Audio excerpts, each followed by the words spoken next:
राजाओं का वृत्तांत अध्याय 19 वचन 30। और यहूदा के घराने के बचे हुए लोग फिर जड़ पकड़ेंगे और फलेंगे भी।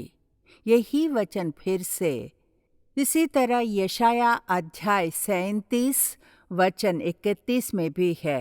यहूदा के घराने के बचे हुए लोग फिर जड़ पकड़ेंगे और फले फूलेंगे। कितना सुंदर वचन है ये। परमेश्वर कहने वाली एक बात। इसे कौन करने वाले हैं? प्रभु के प्रति प्रेम ही ये करेगा। आपके जीवन में अनेक समय में एक मजबूत पकड़ के बिना जीते होंगे, एक सहारे के बिना जी रहे होंगे, एक धोखे के साथ जी रहे होंगे, एक राह देखते हुए, एक भलाई ना होने की वजह से एक हार के साथ जी रहे होंगे, कमजोरी के निमित्त जी रहे होंगे, एक विनाश के काल में आप जी रहे होंगे, एक नष्ट के काल में आप जी रहे होंगे। यहाँ भी ऐसा ही है। इस राजा की बात भी राजाओं के दूसरे भाग में भी और यशाया 37 में भी एक ही राजा के बारे में बताया गया है। उस राजा का नाम है हिजकिय्याह। उस राजा का एक lieutenant colonel, commander in chief, इसका मतलब सारे सैनिक पर अधिकारी होता है। रबशाके नाम का एक मनुष्य था। वो मनुष्य यहूदा के राजा के पास परमेश्वर की बातों को, परमेश्वर के नाम को दूषित करके बहुत ही बुरी तरह निंदा करने वाली बातें वो कहता है। ये सारी बातें राजा के पास पहुंचाई जाती हैं दूसरे मंत्रियों के द्वारा। तो तब राजा को बहुत ही पीड़ा, बहुत ही दुख होता है।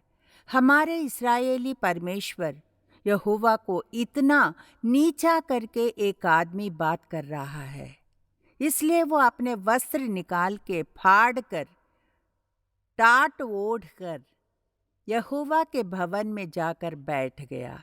राजा परमेश्वर के सानिध्य में बैठकर वो अपने मुख्य मंत्रियों को भेजता है, ये कहे कि जाओ, यशायाह नाम के एक भविष्यद्वक्ता है इस देश में, तुम उसके पास जाकर ये सब परमेश्वर यहोवा के बारे में जो कहा वो बताकर पूछ के आओ। तो तब परमेश्वर ने इस भविष्यद्वक्ता के द्वारा जो बातें की थी वही हमने अभी सुना है। उस राजा के पास भिजवा के कहने वाली परमेश्वर की बात ही है, घराने के बचे हुए लोग फिर जड़ पकड़ेंगे और फलेंगे भी। इस बात से बचे हुए लोग, यरूशलेम से बचे हुए और सिय्योन पर्वत से भागे हुए लोग निकलेंगे। सेनाओं का अधिपति ऐसा करेगा। इसे करके पूरा किया है। यहूदा के घराने के लोग जो हारने की स्थिति में हैं, ये इस्राएली गोत्र के लोग, वो फिर से नीचे से जड़ पकड़कर फलेंगे भी और फूलेंगे भी।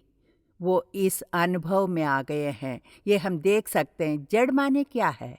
कहाँ पर होता है? जड़ कहाँ पर होता है? पेड़ के निचले भाग में, वृक्ष के ऊपर नहीं रहता, वृक्ष के निचले भाग में होता है।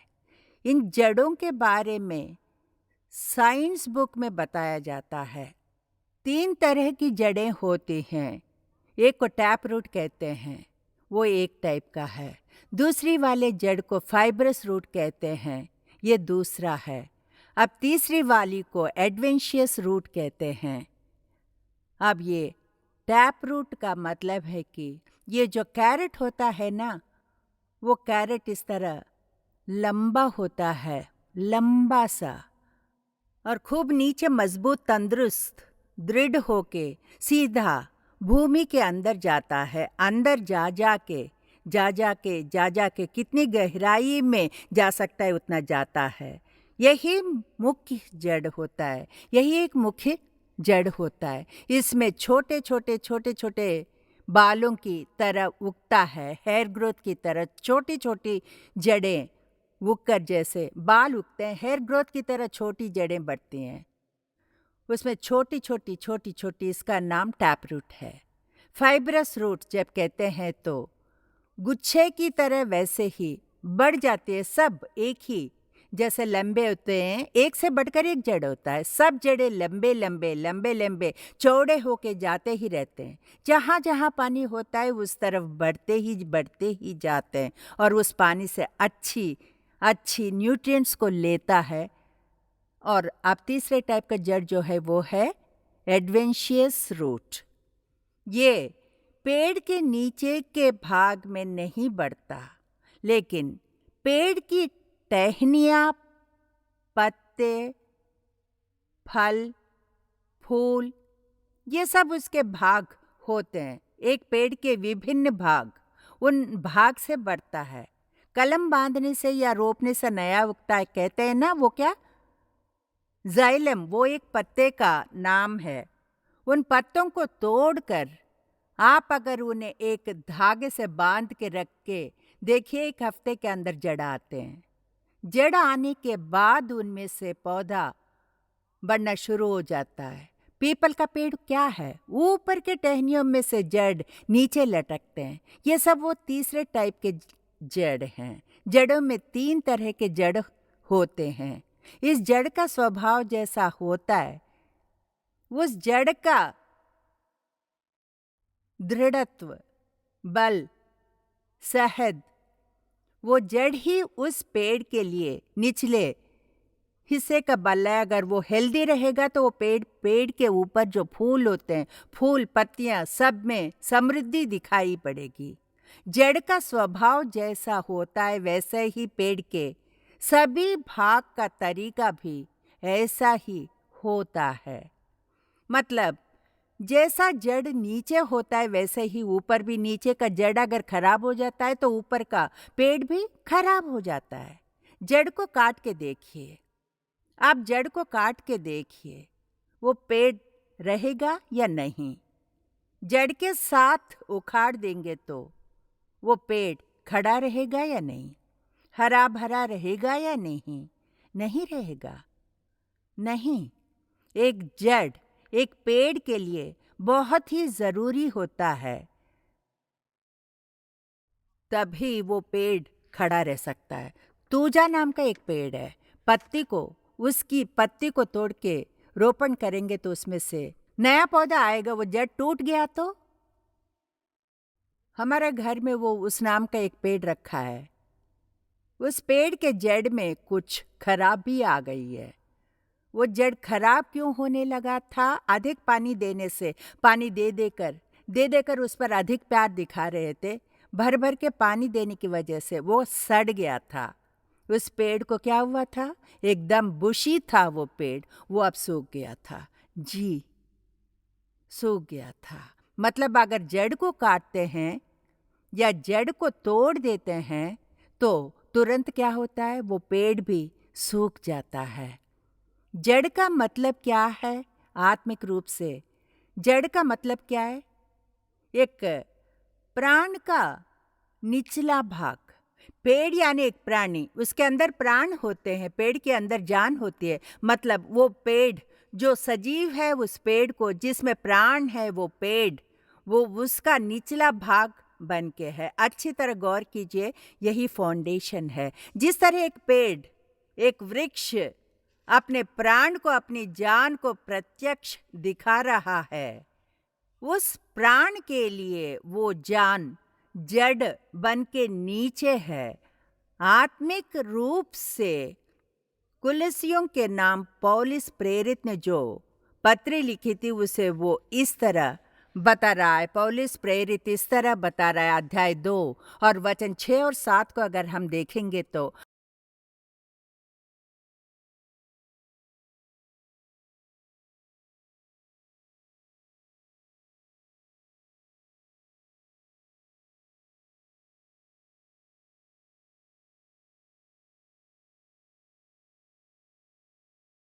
अगर गौर से देखेंगे तो वो जड़ यीशु ही है। जिन सब ने मसीह यीशु को ग्रहण किया है, उसमें यीशु में ही जड़ पकड़ते और बढ़ते जाओ एक पेड़ की तरह, एक प्राणी की तरह उसमें आप बढ़ते जाओ।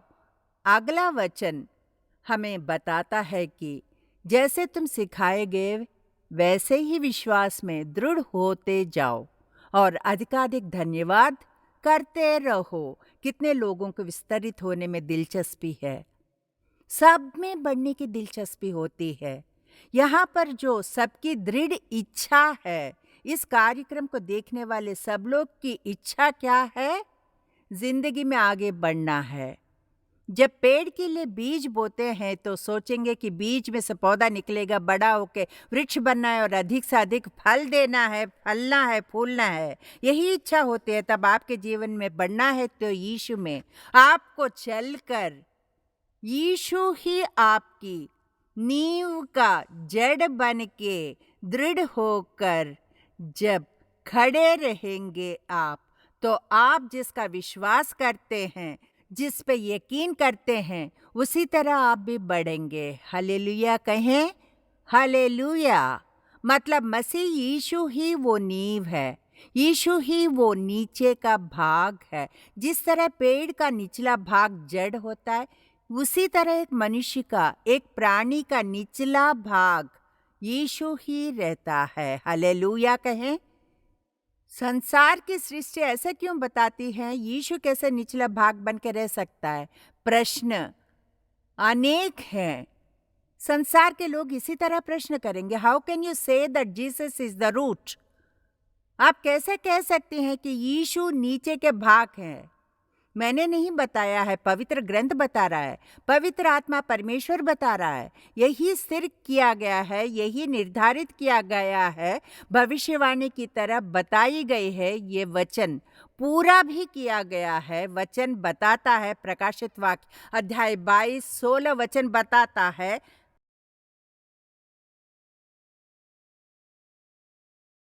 आमीन। वही दाऊद का जड़ बन के रहा है, जड़ और वंश का तारा है। एक और वचन को देखेंगे तो रोमियो 15 में इस तरह बताया गया है,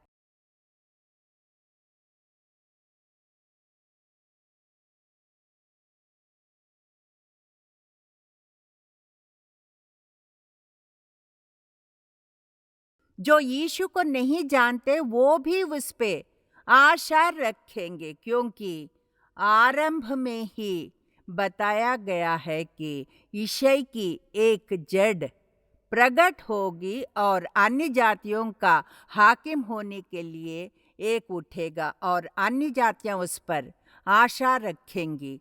ऐसा यशायाह के द्वारा, भविष्यद्वक्ता के द्वारा परमेश्वर बात करता है। अन्य जातियों को सहित आशा दिलाने वाले ईसाई का जड़ जो है वो दूसरा कोई नहीं है, यीशु मसीह नाम का उद्धारक ही है। हालेलुया। यशायाह अध्याय 53 वचन 2 इस तरह बताता है, क्योंकि वो उसके सामने अंकुर के समान और ऐसी जड़ के समान, अंकुर के समान और ऐसी जड़ के समान उगा, जो निर्जल भूमि में फूट निकले। उसकी ना तो कुछ सुंदरता थी कि हम उसको देखते, और न उसका रूप ही हमें ऐसा दिखाई पड़ा कि हम उसको चाहते। यहाँ किसके बारे में बताया गया है? यीशु मसीह के बारे में। मतलब यीशु मसीह ही वो जड़ है। मतलब आपके जीवन में मनुष्य के नीचे का भाग जो है, यीशु नाम का जड़ आपके अंदर जब पकड़ लेता है तो आप ऊपर से फलेंगे, फूलेंगे। हालेलुया। अब नीचे आपको क्या चाहिए? यीशु नाम का जड़। आप अंकुरित क्यों नहीं हुए? आप अभी तक क्यों नहीं बढ़े हैं? अभी तक आप क्यों नहीं फले फूले हैं? आपके नीचे के भाग में यीशु नहीं है, नहीं है बहनों। अगर यीशु आपके जीवन में होगा तो आप अंकुरित होके, बढ़ के, दृढ़ होकर अधिक फल फूल, आशीर्वाद, अद्भुत सब कुछ होंगे। यानी आज के दिन आप और मैं चेक करने वाले हैं, मेरे नीचे के भाग का जड़ यीशु मसीह है या इस संसार का शैतान है। संसार जो कहता है वो शत्रु है, या फिर मेरे नीचे के भाग का जड़ यीशु मसीह है। आप किसको महत्व दे रहे हैं? आप अपने पैर किस पे रख के खड़े हुए हैं? किस पर आप बोए गए हैं? आप किस तरह के जड़ हैं? आप किस तरह के लोग हैं? कहाँ पर बोए गए हैं? कहाँ पर रखे हुए हैं? कहाँ पर खड़े हुए हैं? वो भूमि कैसी भूमि है? जब आप दृढ़ होके खड़े होते हैं तो आपका जड़ यीशु है, ये शैतान है। अगर आपका जड़ यीशु है तो वो यीशु मसीह आपको नीचे जड़ को दृढ़ करेगा। अगर शैतान आपका जड़ है तो आपका जड़ तोड़ दिया जाएगा, काट दिया जाएगा, उखाड़ दिया जाएगा, आग में फेंक दिया जाएगा। बोने वाले ने अच्छा बीज बोया। जब वो सो रहा था तो शत्रु आकर जंगली बीज बो के चला गया। उनमें अंकुर निकले। अब आप भी उसी तरह बढ़ते जा रहे हैं। आप सोचते हैं कि यीशु के आशीर्वाद से हम ऐसा सोचते हैं, लेकिन जंगली दाने के पौधे की तरह बड़े हुए हैं। आप में परमेश्वर के प्रति भय नहीं है, भक्ति भाव नहीं है, परमेश्वर पर प्रेम नहीं है, परमेश्वर पर जो आशा होनी चाहिए वो आप में अभी तक नहीं है। प्रियजनों, क्यों? जंगली बीज, शत्रु ने जो जंगली बीज बोए हैं वही पौधे बन के अंकुर हुए हैं। आप सोचते हैं कि मैं बड़ा हो गया हूं, मैंने आशीर्वाद पाया है। नहीं, एक समय आएगा, एक समय आएगा। परमेश्वर का जन बता रहा है, परमेश्वर की पवित्र आत्मा बता रहा है, उसे छोड़कर वो जितना बढ़ता है बढ़ने दीजिए, लेकिन एक दिन फसल काटेंगे। फसल काटने के उस दिन में जंगली दाने के पौधों को उखाड़ के आग में जला दिया जाएगा। आप वही जंगली पौधे हैं या फिर बोए हुए अच्छे बीज हैं? आप कौन सी जगह पर आप बोए गए हैं? कौन सी जमीन पर आप अंकुर निकल के खड़े हुए हैं? बीज बोने वाले ने झाड़ियों में बोया। वो झाड़ कौन है? शत्रु, इस संसार का शत्रु।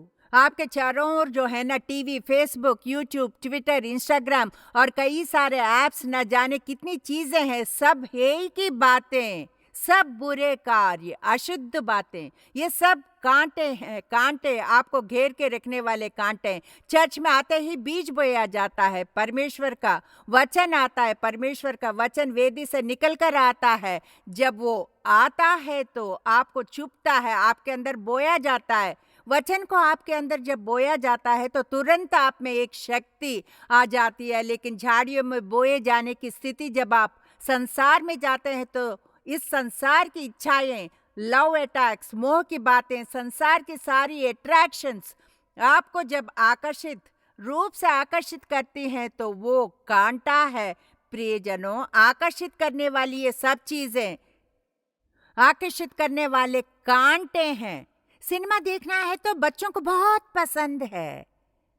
साड़ी खरीदनी हो तो लेडीज आगे रहते हैं। गहनों की दुकान दिखे तो आंखें नहीं मोड़ सकते उस पे से। आकर्षित करते हैं, वही कांटे हैं। झाड़ियों में बोए गए लोग हैं। आप इसी तरह रहते हैं, हम इसी तरह रहते हैं। वो कांटे हमें दबा देंगे। यहाँ जो वचन बोया है वहां जाते ही उसे भूल जाएंगे। गेट से बाहर निकलते ही भूल जाते हैं। कहाँ सुना था, याद नहीं। इस कान से सुनकर दूसरे कान से निकल गया। कांटे कांटे बहुत ही लुभाते हैं। नहीं प्रियजनों, अच्छी भूमि में बोए गए अच्छे बीज दृढ़ होके बढ़ेगा, वही आपको फल देगा। आप कौन सी मिट्टी पर हैं? पथरीली भूमि पर बोए गए हैं तो कष्ट होगा, तुरंत परमेश्वर के पास आ जाएंगे। कष्ट के आते ही परमेश्वर के पास आते हैं। खुशी मिलते ही परमेश्वर को छोड़ के चले जाते हैं। यही स्थिति पथरीले भूमि पर बोने की होती है। उस समय आपको पानी चाहिए, उस समय आपको मिट्टी चाहिए, उस समय अंकुर निकल के बड़ा होना है। उस बीज को बस उस पत्थर पर वहाँ यहाँ थोड़ा थोड़ा कुछ रहता है, वो रहता है। उस पत्थर पर थोड़ी मिट्टी होती है प्रियजनों, वहाँ थोड़ा सा पानी रहता है, उस समय अंकुर निकलता है। लेकिन अद्भुत कार्य के होते ही, जिंदगी में खुशियों के आते ही, जिसके लिए प्रार्थना की वो पूरी होते ही उसका क्या होता है? सूख जाता है। पिता पर जो प्रेम रखते हैं, यीशु पर जो विश्वास रखते हैं, पिता से जो अद्भुत कार्य पाए हैं, वो सब हासिल होते ही तुरंत यीशु कुछ नहीं है, जाओ। पथरीली भूमि पर बोए गए लोग हैं। आपके घर में समस्या के आते ही भागकर मंदिर आ जाते हैं। समस्या का हल होते ही मंदिर को छोड़ देते हैं, जॉली से चले जाते हैं। घर के पास जो है उस मंदिर में गए तो काफी है। तब परमेश्वर मारेगा, चोट जोर से लगेगी, लात बड़े जोर की पड़ेगी, दबा देगा। दबते ही फिर से परमेश्वर की खोज में आ जाते हैं। Hallelujah, hallelujah. ये नहीं है जिंदगी।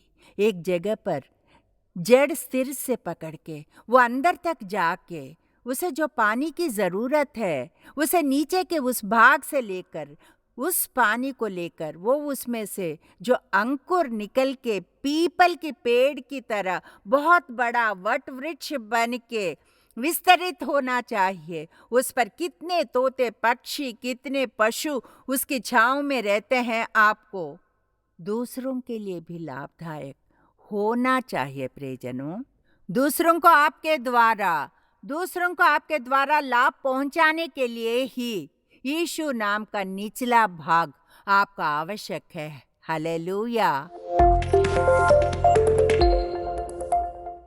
जिंदगी खत्म हो रही है, समय बीत रहा है, कभी भी कुछ भी हो सकता है।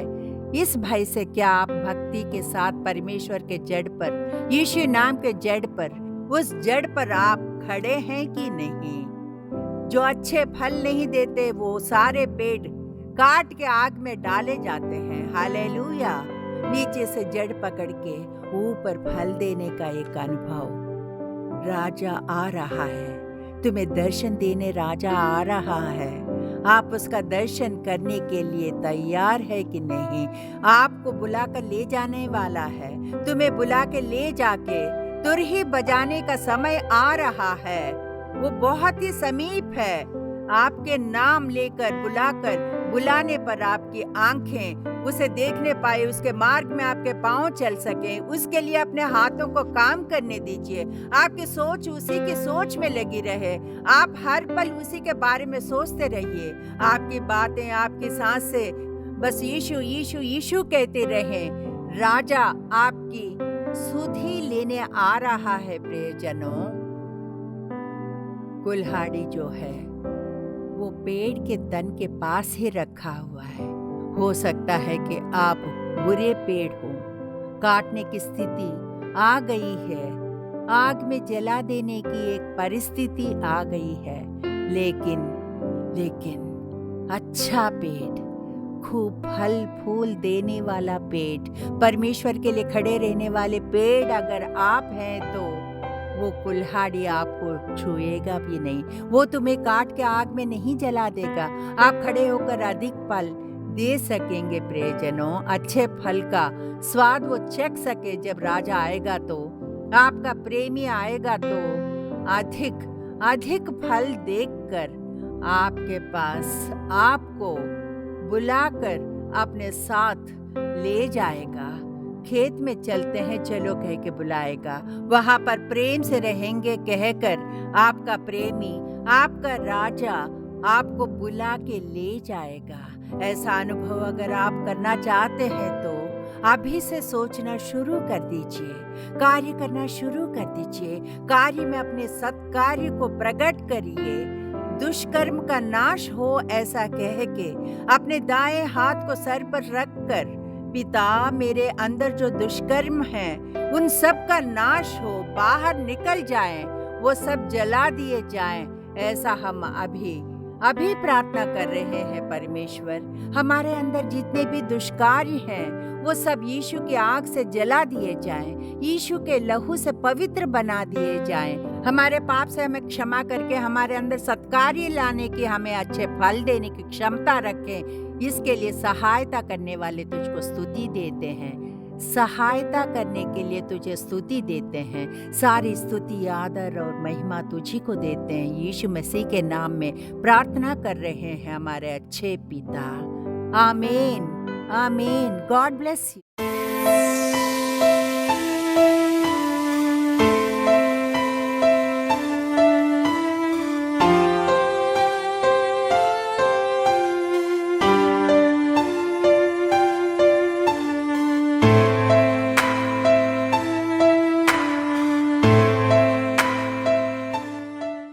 प्यारे साथियों, बहन नलनी विल्सन का विनयार्ड सेवकाई द्वारा प्रस्तुत हर रविवार सुबह 9:30 बजे से लेकर 11:30 बजे तक इसमें अभिषेक के साथ आराधना भी हो रहा है। उसमें भाग लेने के लिए कलीसिया में प्रत्यक्ष आमंत्रित करते हैं। जगह विनयार्ड सेवकाई, मंदवली बस डिपो के पास, कनाल बैंक रोड, मंदवली, चेन्नई 28। अधिक जानकारी के लिए 9962623333 9962623333 पर कॉल करें।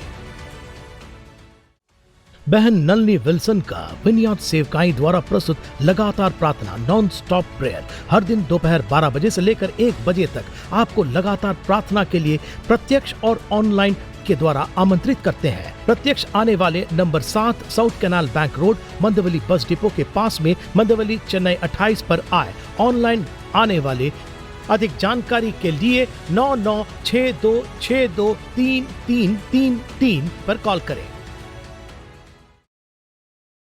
St. John's Senior Secondary School. Admissions open from kindergarten to 12th standard. Admission now in progress. Nobel laureates are not created in huge research facilities but in a humble school labs. With the incredible success of the 50 Golden Jubilee years, let your child go on a journey of imagination and creativity. St. John's.